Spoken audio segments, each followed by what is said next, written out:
Hi, welcome to Thoughts on the Porch. Today we are in the Writer's Garret, the new and improved Writer's Garret. You can see how many books I have. The beautiful thing is that equals hope, because in the next coming weeks I'll be bringing my books down and sorting them out, and having a lot of books is a symbol of hope.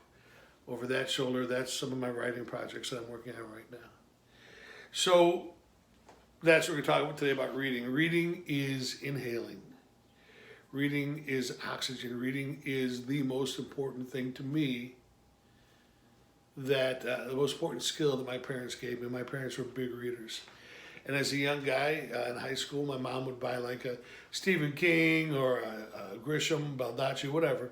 Read it, give it to me. I'd read it, give it to my sister Amy. She'd read it, and on and on. As a young kid, that was how my dad punished me.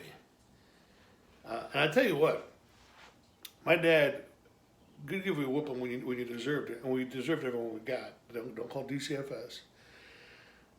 But there are two ways he could zap us. Two ways he could really put the pins in. Number one is look you in the eye and say, "You disappointed me, son. Oh my God, you disappointed me, son." That fairly flipped my heart over every time I heard it. And being me, I heard it a lot when I was a teenager. But the other thing was take away my books. If I did something wrong, which I turned into an art form in high school, he just took my books away. You can't read. Son of a bitch, how do you get by? You can't read. Anyway, so some people love to read, some people don't love to read, some people like to read. Some people say, I only read magazines, or I only read books. As long as you're reading, as long as you're flexing that muscle, right? So I read a lot. I read a lot of different things. I read my students' work, I read my own work, I read my friends' work. I read wrestling magazines. I'm trying to read wrestling magazines in Spanish to improve my Spanish. Thank you, Todd. I read novels, I read memoirs, I read books on how to write, I read some page turners, right? Some police procedural stuff. The thing is, reading takes you places. Reading takes you anywhere you want to go, right?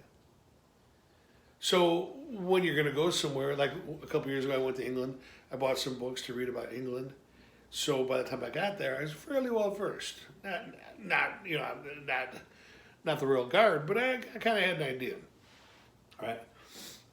Sometimes life just hands you a big bowl of shit, and there's nothing you can do about it. So you read. You escape that shit. Because here's the thing. It'll still be there when you get back, but you won't be hungover, you won't have a DUI, you won't have embarrassed yourself. Because we all know that alcohol makes you embarrass yourself. It makes people think they can dance.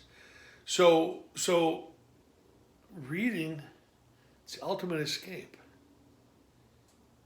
Reading takes you places. Reading helps you bury things for a little while. Your problems aren't going away. You're an adult now. Neck it up, buddy. You're an adult. Problems ain't going anywhere. But for an hour between the pages of a really good book, your problems are going to be on hold. And you come back to them with a clear mind. So what I'm going to do is I'm going to ask you to, in your comments below, list some really good books. Share some books.